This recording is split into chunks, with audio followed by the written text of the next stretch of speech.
Salut! Vous écoutez Les Sex-Maîtresses, Audrey, Sarah et Valérie, diplômées de la maîtrise en sexologie et féministes du plus profond de notre âme.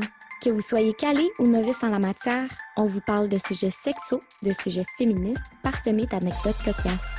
De notre salon, on vous invite à nos conversations pour rire, rager et peut-être en apprendre un peu. Bonne écoute!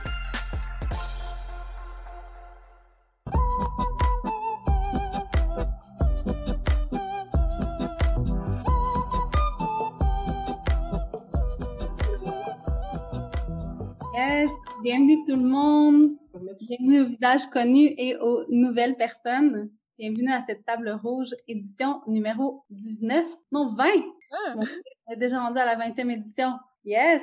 Alors, bienvenue tout le monde. Je vous invite dans le chat à écrire de où vous arrivez ou de où vous vous trouvez dans le monde en ce moment, juste pour avoir un petit portrait de notre communauté ce soir éphémère. Peut-être que la réponse est dans mon char, comme Doudou.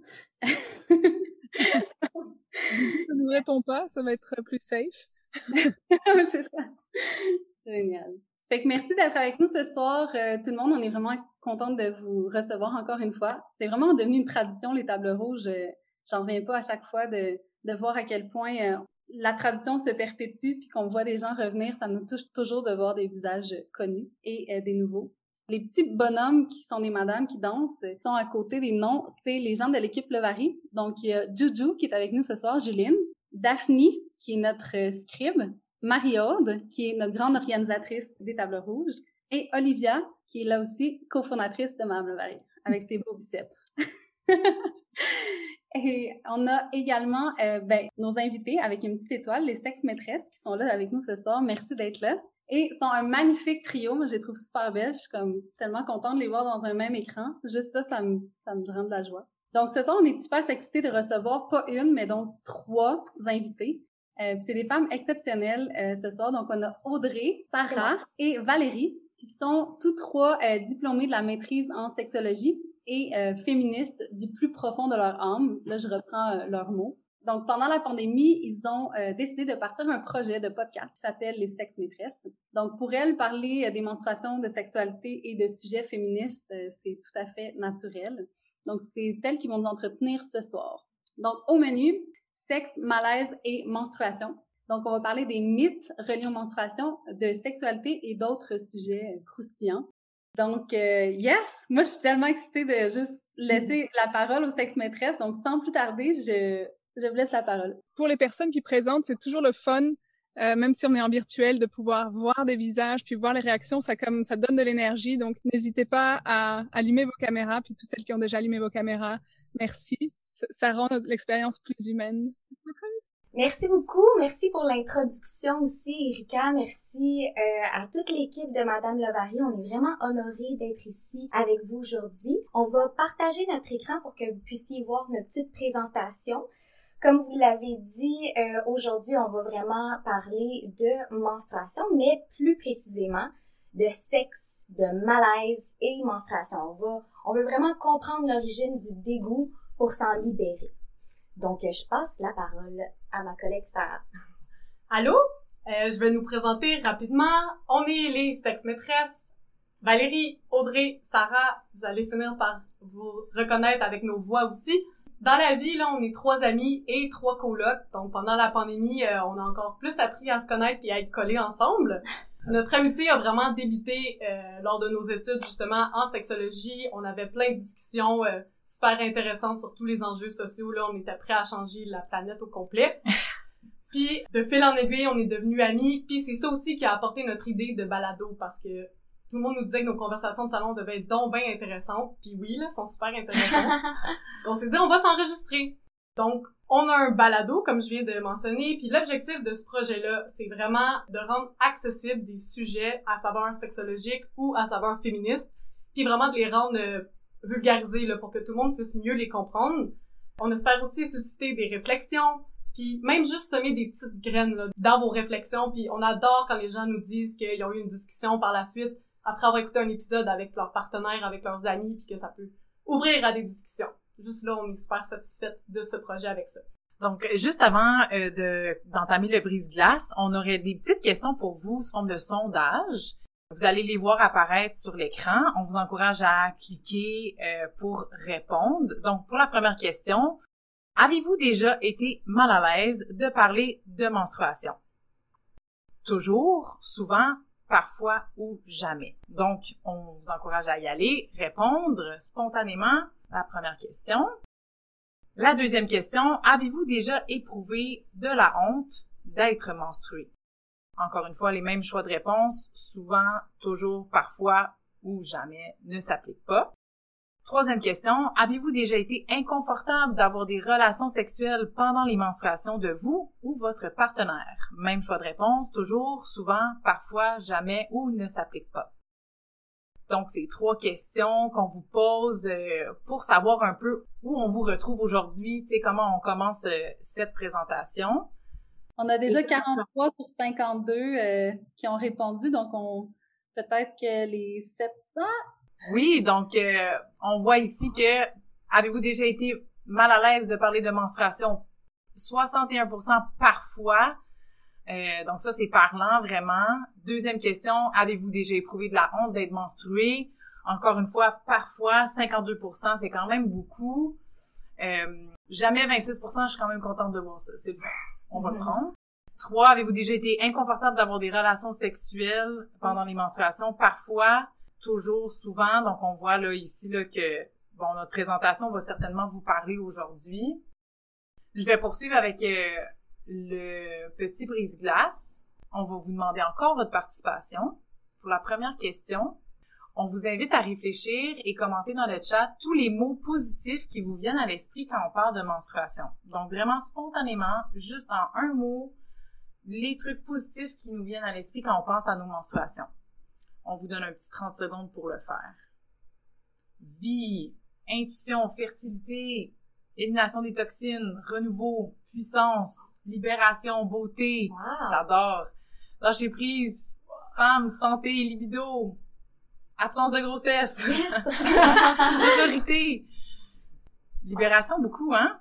Force, j'adore. OK, maintenant, nourriture.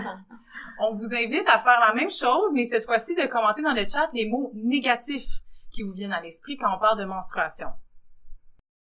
Douleur, hémorragie, douleur, SPM, tabou, honte, sale, produits jetables, fatigue, dépenses, inconfort, anémie. C'est super parlant. Merci. Lourdeur, oui, définitivement. Douleur, inconfort. Saute d'humeur. Merci beaucoup. Wow. En fait, c'est vraiment pour vous mettre dans le bain du contraste entre les perspectives positives et les perspectives négatives qu'on a au sujet de nos menstruations. D'ailleurs, il y a un sondage qui a été fait par la compagnie de sous-vêtements menstruels Thinx auprès de 1500 femmes en 2017, où 58% des femmes s'étaient déjà senties gênées d'avoir leurs règles. Puis la moitié des personnes interrogées ont admis aussi avoir un malaise quant au fait d'être menstruées.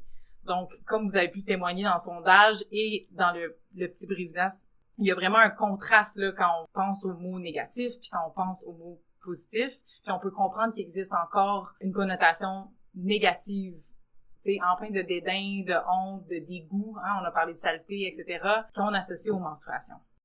On continue, donc... Bon, on a vu aussi vos réactions, ça à quoi ça vous fait penser, les menstruations. C'est quand même assez divers. Il y a de la diversité dans vos réponses, mais vraiment, c'est quand même assez dichotomique, là. Donc, faut vraiment se rappeler que chaque jour, il y a 800 millions de personnes qui ont leur menstruation. Fait que ça, c'est presque 21 fois tous les Canadiens. Donc, c'est une expérience qui est vécue par plus de 2 milliards de personnes sur la planète. Là, 2 milliards, vous allez me dire, ben là, c'est pas la moitié de l'humanité. Non. 2 milliards, c'est parce qu'on considère les personnes entre 12 et 45 ans qui sont en mesure d'avoir des menstruations. Donc, quand même, ça fait une méchante pelletée de personnes qui sont menstruées. OK? Pourtant, les menstruations sont une honte universelle, le silence est la règle la plupart du temps. Ça affecte les personnes parmi nous qui ont leurs règles de plusieurs façons. Donc, on va utiliser plusieurs moyens pour les cacher. On va avoir une certaine crainte aussi d'être exposé ou d'avoir honte quand on se tâche, par exemple. Donc, ce fait-là, ça nous amène à penser que le silence nous prive de notre pouvoir. Ça, ce que ça veut dire, c'est que ça nous empêche la honte puis le fait qu'on a justement la honte, le dédain, le fait qu'on n'en parle pas, ça nous empêche d'exiger plus de connaissances, des meilleurs soins, des produits menstruels plus efficaces, des prix plus bas aussi, juste l'accessibilité aux produits menstruels, puis davantage de recherche à ce sujet-là. Fun fact, il y a 5 fois plus d'études sur les dysfonctions érectiles qui touchent 20% des hommes, que d'études sur le syndrome prémenstruel qui touche 90% des personnes menstruées. Fait que ça nous montre un petit peu le manque de recherche, le manque de visibilité sur le cycle menstruel. Puis, c'est pas mal ça pour l'état de la question. Les menstruations sont lentement mises en lumière, mais on a encore beaucoup de retard à rattraper en ce qui concerne le tabou des menstruations. Donc, aujourd'hui, comme à l'école, on vous a fait une petite présentation. On va parler de où est-ce que ça vient le dégoût, le dédain des menstruations. On va parler de l'origine dans le vocabulaire, dans l'éducation par rapport aux menstruations, puis les menstruations et la sexualité. Ensuite, on va vous donner quelques exemples d'initiatives qu'on trouve vraiment le fun pour détabouiser les menstruations. Puis, on va vous faire un petit wrap-up là, de qu'est-ce qu'il y a à retenir. Bon, on commence, on rentre dans le vif du sujet. Puis je parle assez vite, donc vous pouvez me le dire si c'est trop rapide à votre goût. Tout d'abord, il n'y a pas une seule cause au fait que les menstruations sont encore un sujet tabou, ici comme ailleurs. Les points qu'on vous présente aujourd'hui, là, c'est vraiment, encore une fois, des pistes de réflexion. Donc, on n'a pas la science infuse, là, donc on vous lance toutes ces pistes de réflexion-là aujourd'hui. Premièrement, avez-vous remarqué à quel point on utilise toutes sortes d'expressions, toutes sortes de mots pour parler des menstruations? Là, je vous en ai mis une couple que vous avez probablement eu le temps de lire pendant que je parle. Si vous en connaissez d'autres, on vous invite à les indiquer dans le chat. C'est toujours le fun de voir l'imagination des êtres humains pour parler des menstruations. Moi, mon préféré, c'est avoir une scène de crime dans ses culottes. Je trouve ça tragiquement drôle. Aïe, aïe! Ouais, c'est tragiquement drôle, c'est vraiment les bons mots pour le décrire. Justement, il y a certaines expressions qu'on trouve drôles, il y en a qu'on trouve peut-être moins drôles ou moins appropriées.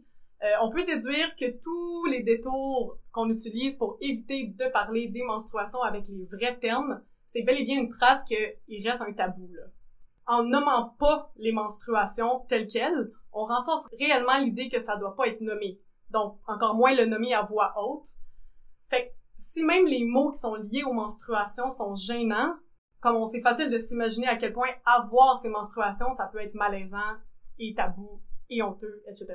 Donc, aujourd'hui, on vous invite à réfléchir au fait que éviter de prononcer les mots liés aux menstruations permet de mieux les stigmatiser.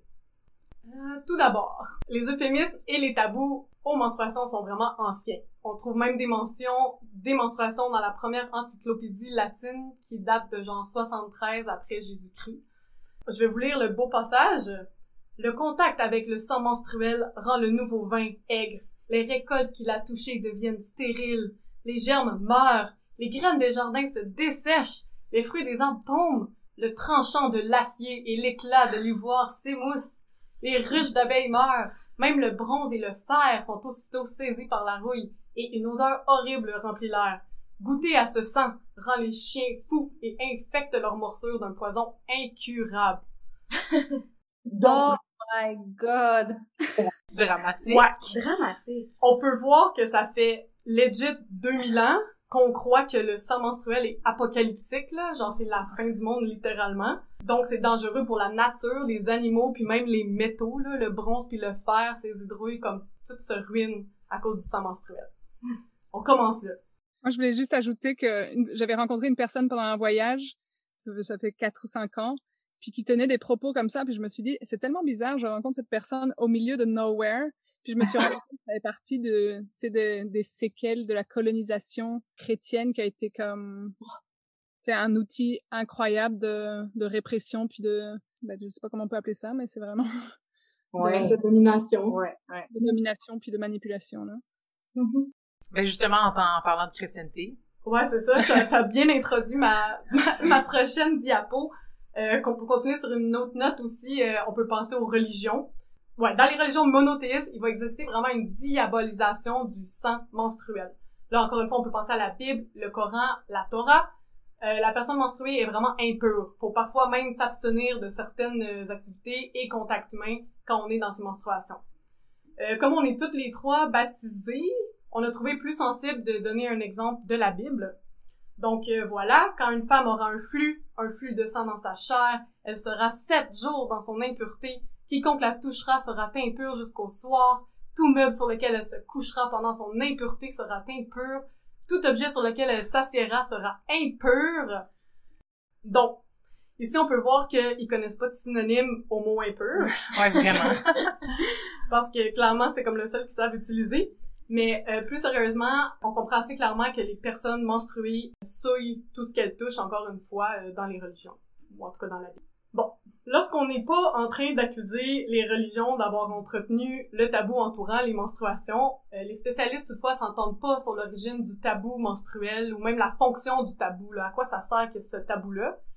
Puis là, je me suis lancée dans des recherches, là, puis c'était comme un trou noir, ok? Il y avait tellement de bonnes théories, mais j'ai dû faire des choix pour la présentation aujourd'hui, mais je vous invite à tomber dans le même trou noir que moi, c'est super intéressant. Bon.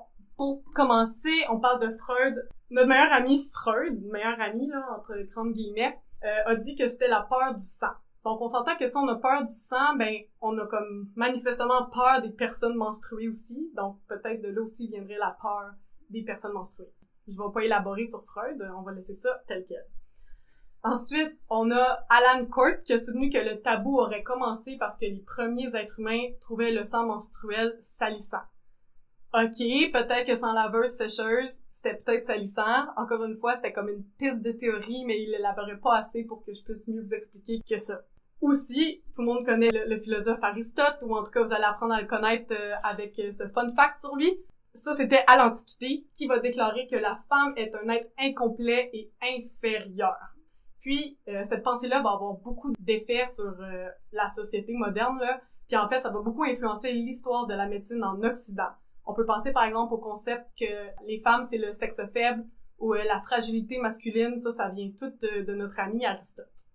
Ce qui peut aussi justement amener le tabou des menstruations. Une autre piste intéressante, en tout cas ma préférée de tous, en l'an 2000, Robert McElvain, qui est un historien, a inventé le terme syndrome non menstruel.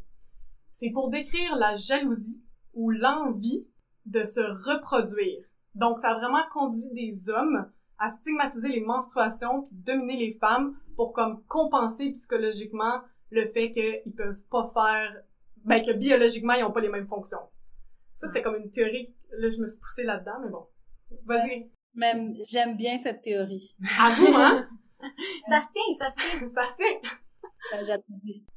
Puis, une autre théorie était les effets toxiques du sang. Donc, c'est ça. Il y en a plusieurs qui disent que le sang menstruel a des effets toxiques puis que ça rendrait malade, dont aussi les maladies de la femme, là, quand on parle des menstruations. Bien sûr, on sait maintenant que le sang des menstruations est pas toxique, là, mais ce point de vue a vraiment persisté longtemps tout au long du 20e siècle. Je vais juste donner 2 exemples rapides là, de fun fact justement de ça. En 1920, il y a un docteur qui invente le terme ménotoxine après avoir conclu que des fleurs manipulées par une infirmière dans ses menstruations fanaient plus rapidement. Donc juste le fait de tenir des fleurs parce que tu as des ménotoxines fait en sorte qu'ils se fanent plus rapidement. Donc on est dangereuse quand même. Oui, comme... c'est ça. C'est dangereux, là. On ruine la nature. Ensuite, en 1952, il y a des chercheurs de l'université de Harvard qui sont heureusement, des pionniers dans le domaine de la gynécologie puis des traitements liés à l'estrogène, ont injecté à des animaux du sang menstruel. Mais ce sang menstruel-là contenait des bactéries, là, comme n'importe quel sang que quelqu'un se fait donner, il y a des bactéries, là, faut le nettoyer. Donc eux, ils leur ont donné directement comme ça, puis ils ont sorti des études en disant que c'est le sang menstruel qui a fait en sorte que ces animaux-là sont morts, etc. Donc ça a vraiment comme persisté aussi dans la société, que c'est vraiment à cause du sang menstruel, puis pas plutôt à cause des bactéries qu'il y avait dans le sang que les animaux étaient morts. On s'entend que injecter du sang à n'importe quel être vivant, et ça se fait pas juste de même, comme on fait pas juste accepter le sang dans notre être, là, tu sais. Fait que, of course qu'ils sont morts, les animaux, tu sais. Exact. Pour défaire ce mythe-là, il a été réfuté, là, à la fin des années 50, Donc, ça fait à peu près 60 ans là, que ce mythe-là a été démystifié. Puis ça, ben, ça laisse des traces là, dans nos pratiques puis dans notre vocabulaire. Finalement, je pouvais pas passer à côté des critiques féministes dans cette conférence, donc je veux juste glisser 2-3 mots sur le changement de paradigme qui a eu lieu en lien avec la perception qu'on a des menstruations. Donc là, je vous ai expliqué que dans le passé, la stigmatisation du sang menstruel impur puis des personnes dangereuses, c'est surtout fait en les restreignant dans la vie sociale, dans leur vie publique, puis justement on les garde de côté quand ils sont dans leur menstruation parce qu'elles sont dangereuses. Toutefois, depuis le 20e siècle, la stigmatisation des menstruations, elle persiste toujours là, elle existe encore, sauf qu'elle est comme dans un autre contexte, sous une autre forme. Mm-hmm. C'est ça que les critiques féministes vont appeler la médicalisation des menstruations. Ce qu'on veut dire par là, c'est vraiment que le discours médicalisé se concentre sur les aspects physiologiques, biologiques des menstruations lors de l'éducation des jeunes. On peut penser par exemple que on va leur montrer comment le cycle reproducteur fonctionne, comment contrôler leur corps, ce qui est vraiment comme physiologique, biologique, on parle pas de tout ce qui est social, culturel, etc. En fait, c'est que la médicalisation des menstruations va créer l'idée que les menstruations sont un problème de santé qui nécessite genre une prise en charge. C'est une condition qu'il faut traiter à l'aide de médicaments ou c'est pas une fonction corporelle naturelle. Ouais. Naturelle ou magique ou incroyable ou genre une force, tu sais, comme tout ce qu'on apprend finalement dans les autres tables rouges où on cache que le cycle menstruel finalement c'est un power, tu sais. Le mettre comme une condition de problème de santé, c'est incroyable. Et aussi une cause genre hygiénique, c'est un problème d'hygiène. Oui, absolument. Avec la médicalisation. Exactement, c'est comme c'est rendu justement, ils disent souvent médicalisation et crise d'hygiène là, des menstruations, que c'est vraiment la santé là, encore une fois. Puis là, tu m'amènes encore à ma prochaine diapo, fait que j'y arrive. Mais ce qui est problématique là avec le fait qu'on se concentre sur la médicalisation des menstruations, c'est que ça influence la façon dont les personnes menstruées vont se percevoir, puis comment elles vont gérer leur menstruation. Donc, ça va plus être, à chaque fois que t'as tes menstruations, c'est comme, bon, faut que je me gère, faut que je contrôle mon corps, faut le cacher, faut ci, faut ça. Tandis que c'est plus comme, ben, c'est une fonction incroyable, naturelle de mon corps, etc. Comme l'angle aussi que les gens qui ont des menstruations ont. Oui. Le paradigme, finalement. On n'est vraiment pas dans la même pensée, là. C'est ça. Enfin, justement, avec ce changement de contexte et de médicalisation, on peut parler du vocabulaire qu'on emploie maintenant pour parler des menstruations. Donc, pour éviter de parler des menstruations avec le discours médicalisant, là, qu'on vient de vous expliquer, on raye de notre vocabulaire les mots hygiéniques et sanitaires.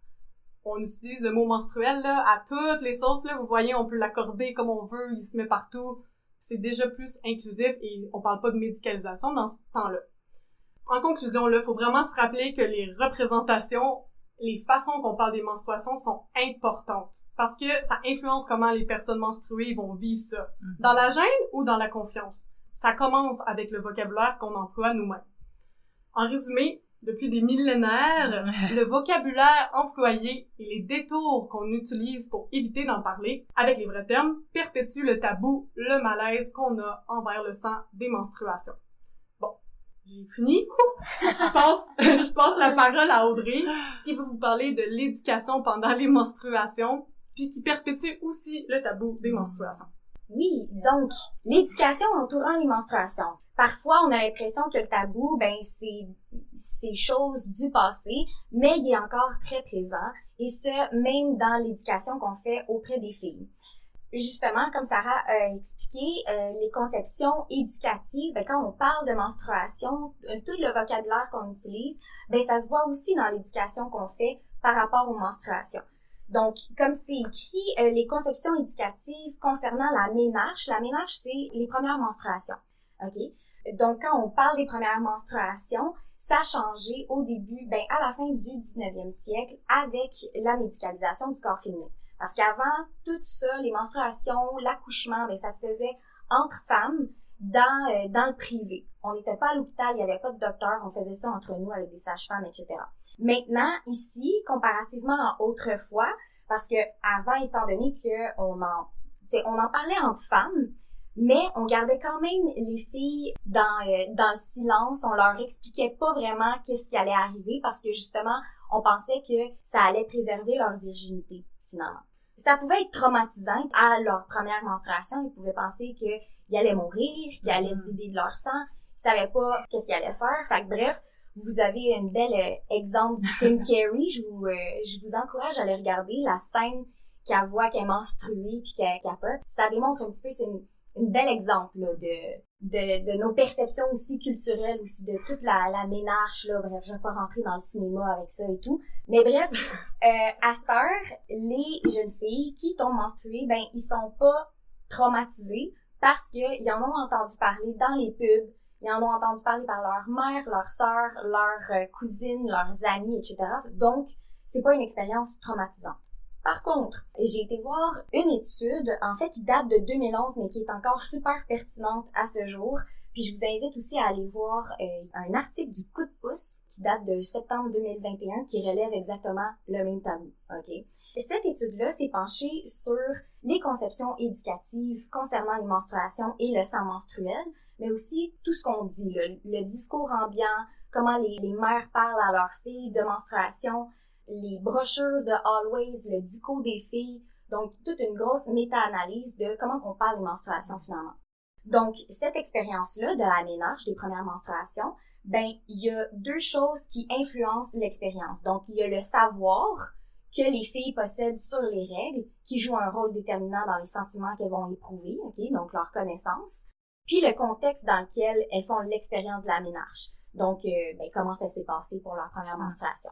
Ce qui a été relevé aussi par l'étude, qui est super intéressant, c'est que les filles sont encouragées à voir les premières menstruations comme un événement positif, mais le sang comme souillure. Fait qu'il y a vraiment une association de cet événement-là à la honte, au dégoût, puis on associe le statut de femme à une contrainte. Ça, je vais vous expliquer pourquoi. Dans le fond, comme je vous ai dit, là, dans les écrits éducatifs, le discours des mères à leurs filles, là, je vous dis, c'est une recherche de 2011, donc c'est pas très inclusif. On parle de filles de mères, pas de personnes menstruées. Donc, je précise ça, là, puis on encourage les recherches. Donc, comme on a dit au début, il n'y a pas beaucoup de recherches qui se font là-dessus. Alors, ça serait super intéressant de voir aussi les personnes non-binaires ou les personnes trans, comment ils vivent leur menstruation, etc. Mais pour cette étude-là, la ménarche, les premières menstruations, c'est vu comme un changement de statut. Donc, on passe de fille à femme, fertile, etc. Donc, c'est célébré, c'est positif. Par contre, de la façon qu'on parle du sang, bon, c'est l'échec de la fertilisation, donc ça amène un débris. Ce débris-là, c'est un déchet qui doit être expulsé, ce qui veut dire que c'est une source de souillure, ce qui veut dire que c'est une source de honte, de dégoût. Ça, c'est comment qu'on en parle dans les publicités de Always, de Tampax, des brochures éducatives, le dico des filles, etc. OK? On fait référence à la flaque, à la tache. On fait jamais référence à du sang qui coule des parties génitales, qui coule du vagin. Le sang aussi doit pas laisser de taches, ni d'odeur, ni de traces. C'est vraiment présenté comme une évidence ou comme du savoir-vivre. Fait que si tu t'es taché, mon Dieu, que t'as pas d'allure. Okay? T'as pas su contrôler ce qui se passe avec ton corps, etc. Donc, ça renforce un petit peu cette perception-là qu'on a que c'est dégueu. T'as pas des bonnes manières. C'est ça, Sérieux, t'es impoli. C'est ça. Là, on aussi, dans notre discours éducatif, ben, on insiste sur l'hygiène. On a vraiment un devoir d'autocontrôle. Donc, non seulement il faut se laver la vulve puis le vagin vraiment intense tout le temps, OK? Faut aussi prévoir qu'on va être menstrué, quand est-ce, où est-ce qu'on a les produits appropriés, est-ce qu'on a un pantalon blanc. T'sais, on peut penser à n'importe quelle publicité de produits menstruels, de joueuses de tennis habillées en blanc, de faire de l'équitation, OK? Name it, là, on le voit pas mal partout. Donc, tout ça, ça fait qu'il y a une espèce d'intériorisation que c'est une source d'embarras. Non seulement c'est une source d'embarras pour les filles qui sont menstruées, mais aussi pour les autres autour. C'est précisé, genre, il faut absolument cacher les tampons pour pas que les pères voient ou les frères, tu sais, parce que c'est gênant et tout ça, OK? Fait qu'on est vraiment là-dedans. Ça tend à changer, là, mais ça continue à être comme ça. J'ai l'impression juste aussi que, tu sais, la source, le malaise, de le cacher pour les hommes, c'est aussi comme si on veut pas les rendre mal à l'aise, vu qu'eux ont tellement pas eu d'éducation, où on sait, tu sais, comme on a l'impression que les hommes, puis je pense que c'est une réalité, là, ils ont tellement pas d'éducation là-dessus que c'est pas tant nous qui est mal à l'aise de le montrer, mais c'est plus tu veux pas que l'autre soit mal à l'aise. C'est ça, c'est comme un cercle vicieux un petit peu, hein, l'œuf et la poule, tu sais, on parle de malaise puis tout ça, mais c'est pas la faute de, en tout cas, bref, je pourrais embarquer là, longtemps là-dedans. Mais faudrait donc ben pas les rendre inconfortables. Ouais, Ben, c'est ça, tu sais. Fait qu'on va se gérer. C'est ça. Aussi, dans cette étude-là, le sentiment de honte associé au ménage puis aux premières menstruations, ben ça a rapport aussi avec le contexte. C'est sûr qu'il y a la précocité de l'événement. Si ça arrive à une fille avant tout le monde de sa gang d'amis, ça va affecter la manière qu'elle vit. Aussi au rejet de ce qui est féminin, tout ce qui est stéréotypiquement féminin ou ce qu'on associe à la féminité, ben c'est sûr que si déjà la personne vit une dysphorie de genre ou n'importe quoi, ben ça va pas être une expérience agréable pour cette personne-là. Il y a l'expérience des mères avec les menstruations, tu sais, c'est sûr que même si on essaie de donner une bonne éducation positive par rapport aux menstruations, mais que ça fait 20 ans qu'on souffre, puis qu'on a donc mal, puis qu'on vit mal aux menstruations, mais c'est difficile de donner une éducation positive par rapport à ça. Il y a le réseau social des filles, donc toutes leurs amies, les cousines, puis tout ça. Mais il y a aussi les moqueries des garçons, autant les frères, les pères, mais aussi les garçons qui vont se moquer des filles qui se sont tachées à l'école, puis des trucs comme ça.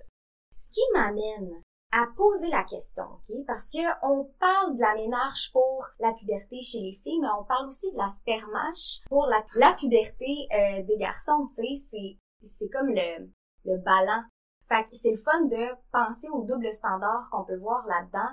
Comment qu'on parle de la première éjaculation, tu sais? Est-ce que c'est tabou? Est-ce qu'on dit aux garçons, faut vraiment nettoyer ses draps après, faudrait surtout pas que personne soit mal à l'aise en voyant ton sperme. Faudrait surtout pas que quelqu'un sache que tu t'es masturbé ou que tu as eu une émission nocturne. Bref, il est là le double standard aussi de voir comment on traite ce genre d'expérience-là entre les genres, ok? Puis, une autre réflexion aussi, c'est pourquoi donc est-ce que le sang menstruel provoque plus de réactions de dégoût que le sang qui découle de la violence qu'on peut dire gratuite?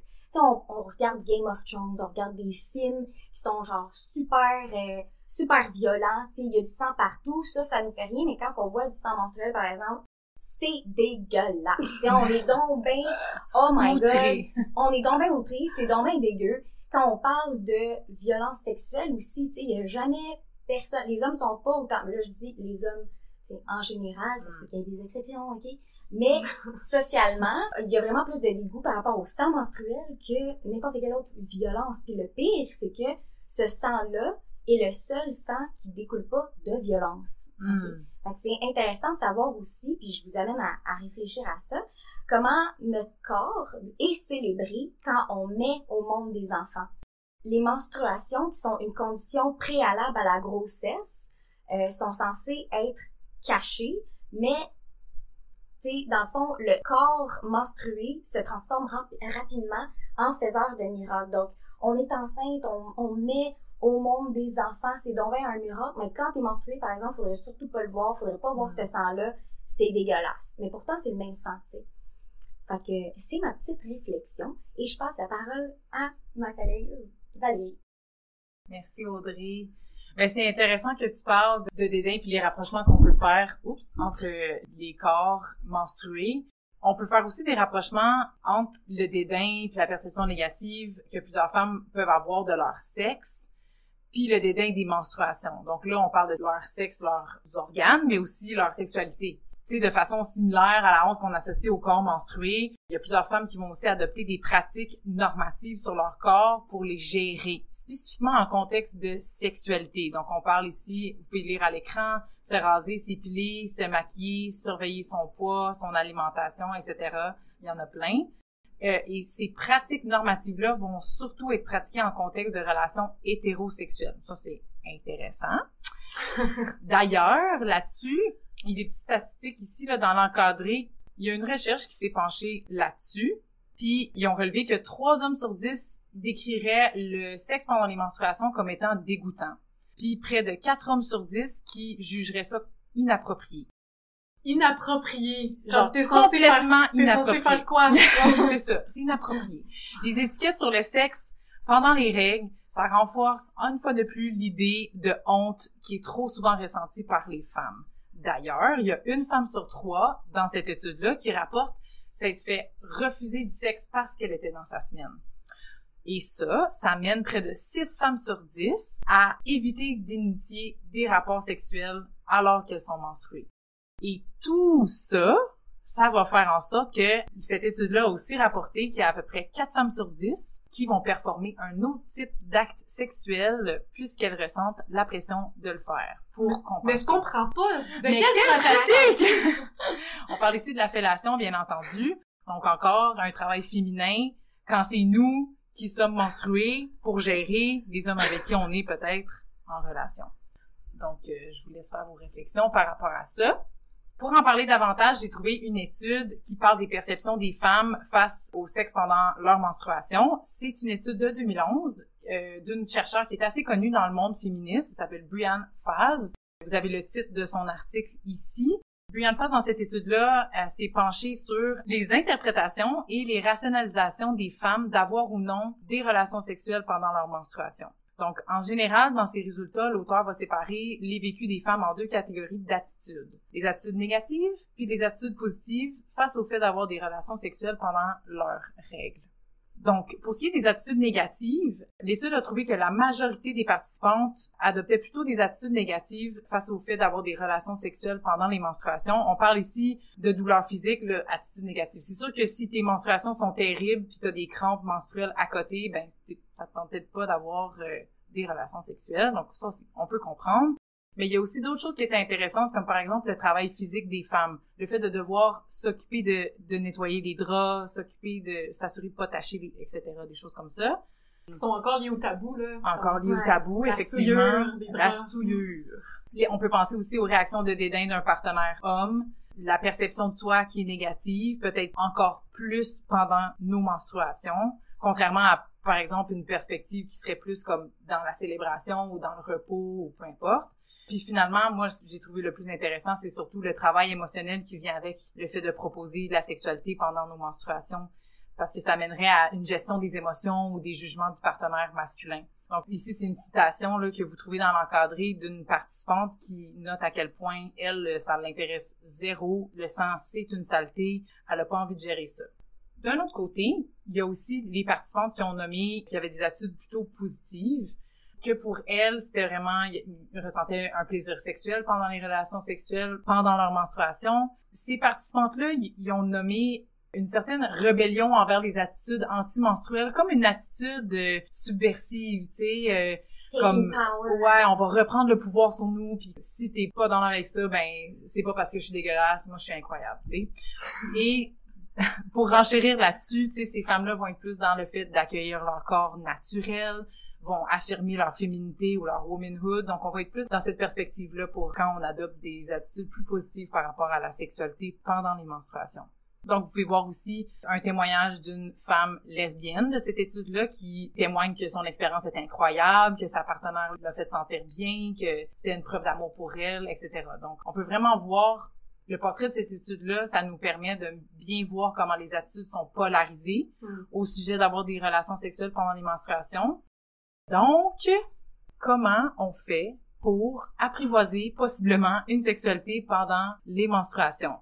C'est la grande question, c'est peut-être le croustillant de la présentation d'aujourd'hui. Tout d'abord, ce qu'on peut vous nommer, c'est de voir où vous-même vous en êtes rendu là-dedans, personnellement. Vraiment se sonder, là, est-ce que moi je suis confortable avec le fait d'avoir une sexualité pendant mes menstruations? Ou au contraire, est-ce que c'est pour moi une période de repos, de ressourcement, etc.? Ensuite, on peut se pencher sur la question du consentement, ce qui veut dire d'en discuter avec son ou sa partenaire et de respecter les limites de chacune. Bien entendu, quand on parle de relations sexuelles, dans le fond, on peut pas vraiment écarter la question des ITSS. Donc, en tant que sexe-maîtresse, on vous encourage à vous protéger lors de vos relations sexuelles. Ce message est sponsorisé, non, c'est pas vrai. Juste une petite question. Oui, vas-y. J'avais entendu dire que il y avait plus de risques d'attraper des ITS quand tu étais menstruée parce qu'il y avait comme des petites lésions dans le fond, dans le canal, puis dans l'utérus, puis que ça pouvait être plus propice aux ITS. Donc, le condom était vraiment le meilleur ami pour avoir des relations sexuelles dans ces menstruations. Parce que ouais, puis on s'entend qu'il y a quand même beaucoup de mélange de fluides, hein. Oui, il y a comme c'est un fluide de plus. plus. Fait que c'est sûr que ça fait des portes d'entrée. C'est ça, oui, c'est les portes d'entrée. Ce que tu nommes, Erika, c'est les portes d'entrée. Donc oui, effectivement, j'ai pas vraiment trouvé d'études qui disaient exactement ça, mais c'est fort probable, tu sais.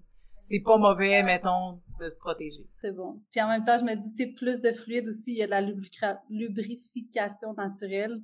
Exactement, ben ça m'amène aux avantages que les personnes ont nommés, d'avoir des relations sexuelles pendant leur menstruation. C'est aussi une façon d'apprivoiser possiblement le fait d'avoir une sexualité pendant nos menstruations, hein, de considérer les avantages, d'en entendre parler. Donc, les femmes ou les personnes, excusez-moi, qui ont eu des relations sexuelles pendant leur menstruation, il y en a qui témoignent que les douleurs menstruelles étaient atténuées, que le fait d'avoir des orgasmes, ça peut produire des endorphines, qui peut aussi réduire la douleur. Ça peut réduire le stress, qui aide toujours.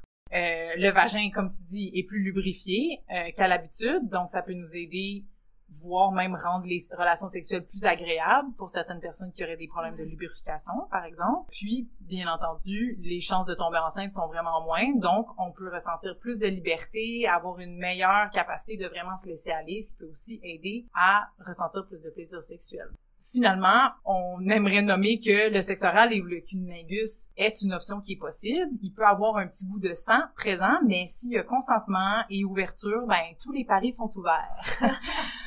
Donc voilà.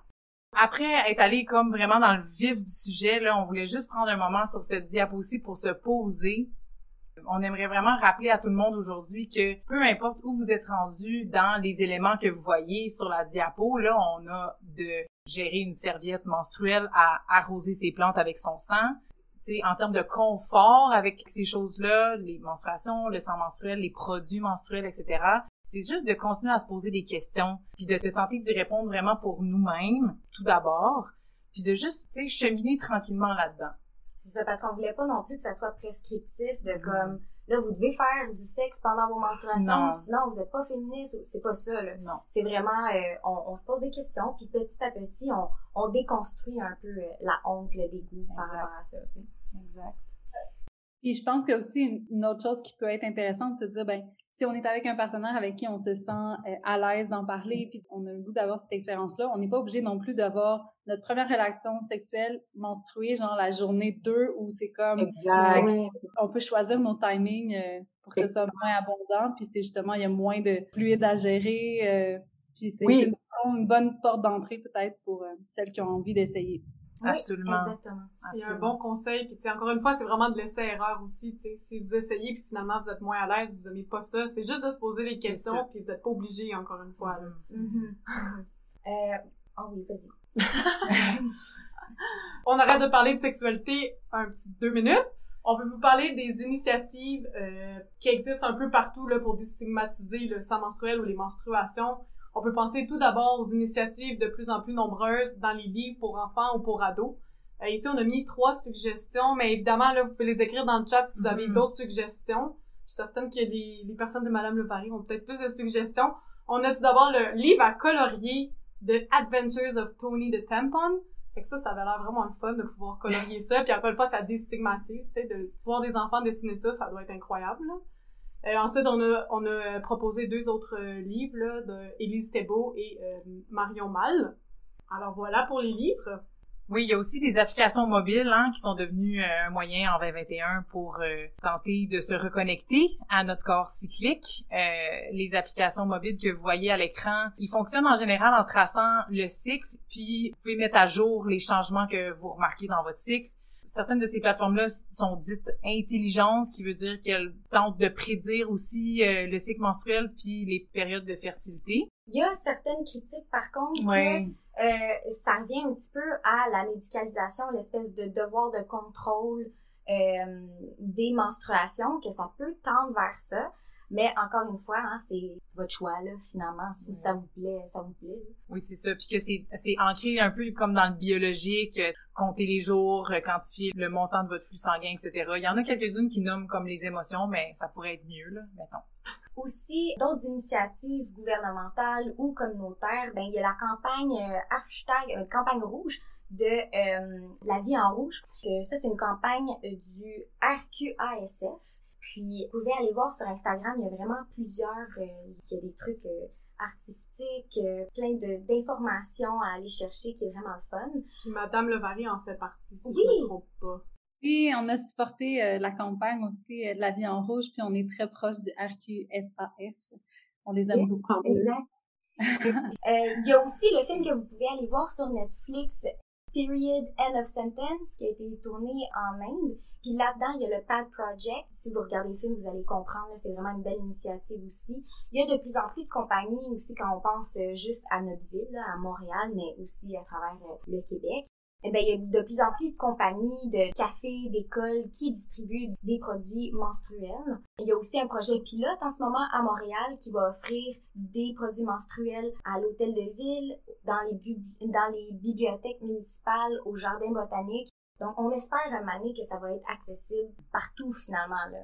J'ajouterais à ça juste la campagne Sans déchets, S-A-N-G, déchets. C'est vrai.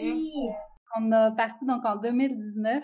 Et by the way, j'ai envie de célébrer que, tu sais, on est passé de 4 villes à 40, je pense qu'on est rendu à 45, 45 municipalités qui offrent maintenant 50% de remboursement sur des produits d'hygiène menstruelle réutilisables. Donc, ça inclut la coupe menstruelle, les serviettes lavables et les culottes Madame Levary, of course. Of course! Moi, je pense que c'est vraiment, tu sais, c'est vraiment partie de l'idée, comme vous disiez de votre présentation, que, tu sais, le sang menstruel doit être désassocié d'être un déchet. Exact. Je pense qu'une fois qu'on change quelque chose qui est ancré dans la tête, je pense que les actions suivent de façon plus cohérente quand on change à la source.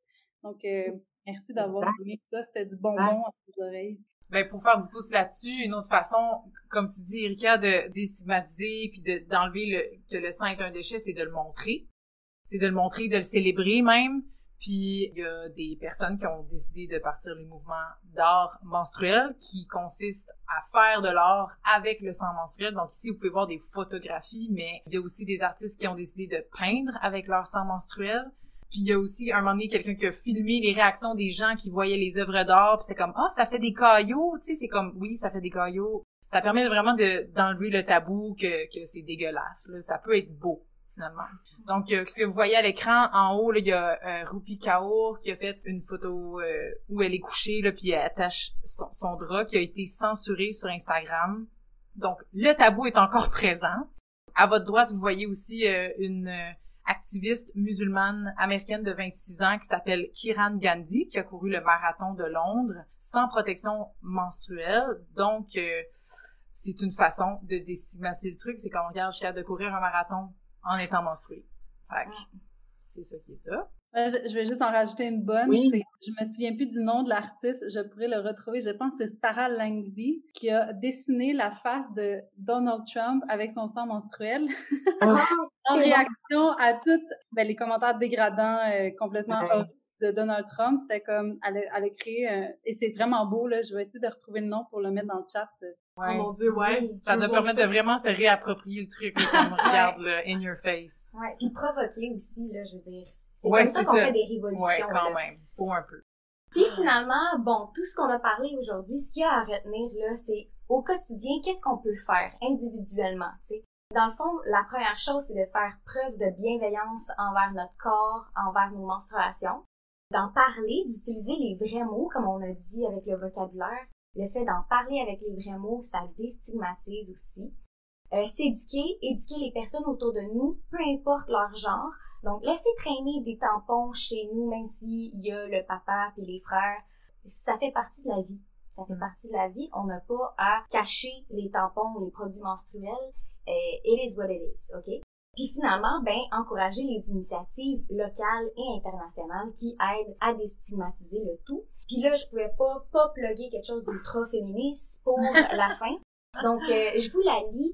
Considérer les femmes impures et sales pendant leur menstruation, c'est accepter une série de paroles et d'actes qui entretiennent un ordre social hiérarchique entre les genres. Contraindre les personnes menstruées à s'isoler ou à se taire au sujet de leur corps, c'est prendre le pouvoir et jouir des privilèges qui en découlent. Les tabous sur la sexualité féminine et sur les menstruations se briseront en même temps que le système patriarcal sera démantelé.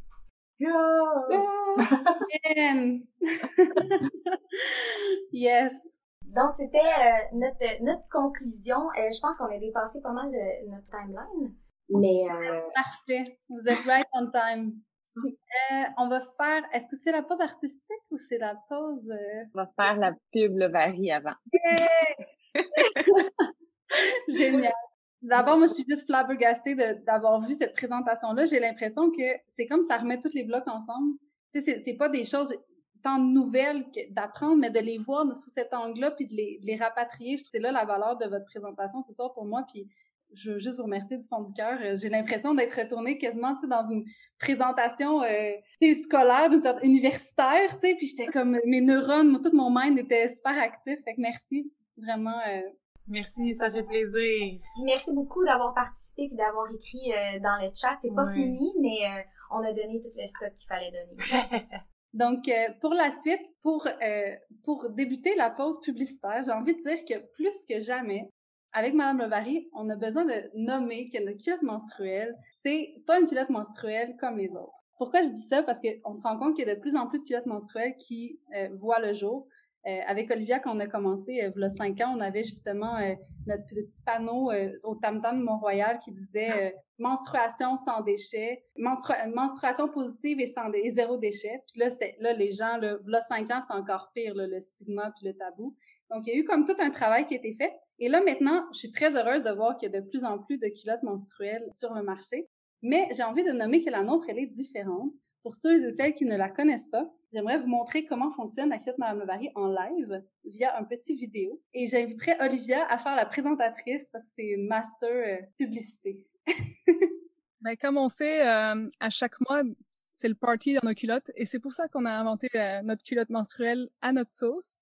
Donc, je vous présente la belle culotte bikini qui est notre modèle de jour. Puis, dans le modèle de jour, il y a une protection qui est intégrée, mais aussi un système de serviettes amovibles dans lesquelles vous pouvez laisser couler votre sang comme une belle fleur de printemps. Puis, une fois que votre pad est, je dirais, qui doit être changé parce que vous avez besoin de retrouver une sorte de confort, vous pouvez reprendre un pad et le mettre dedans. Chaque paquet de jour vient avec 3 serviettes amovibles. Yay! Thumbs up! Good job, Ali, pour la...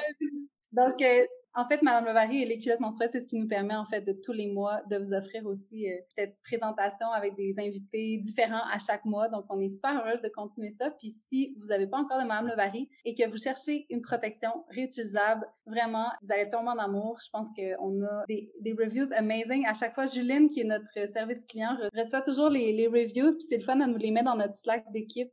En début de semaine, elle nous met des petits loves du jour. Puis là, on a une review. C'était la fin de la pause publicitaire.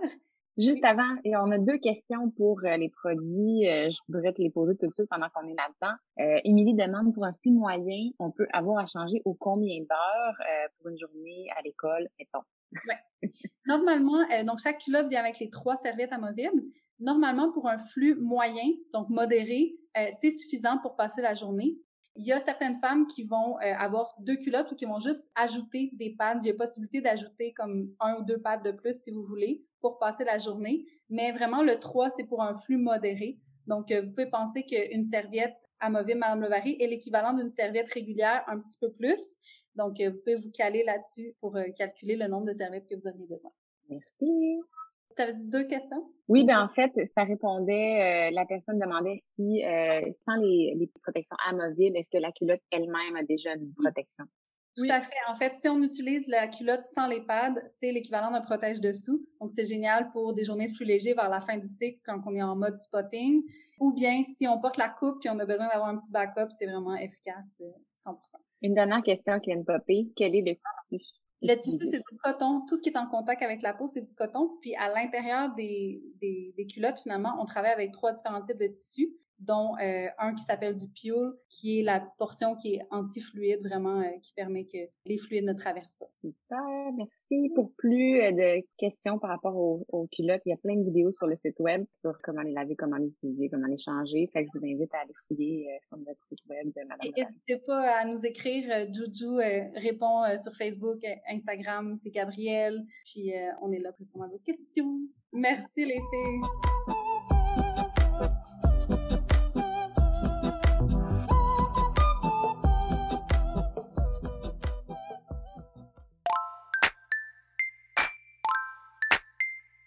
Merci d'avoir été avec nous pour cet épisode des Sexes Maîtresses. On espère avoir stimulé vos réflexions et inspiré vos prochaines conversations avec vos proches. Suivez-nous, partagez nos épisodes sur vos réseaux sociaux et surtout, faites-nous plaisir et écrivez-nous vos questions, vos impressions et vos suggestions. Les Sexes Maîtresses vous souhaitent une bonne semaine. Bisous, bye!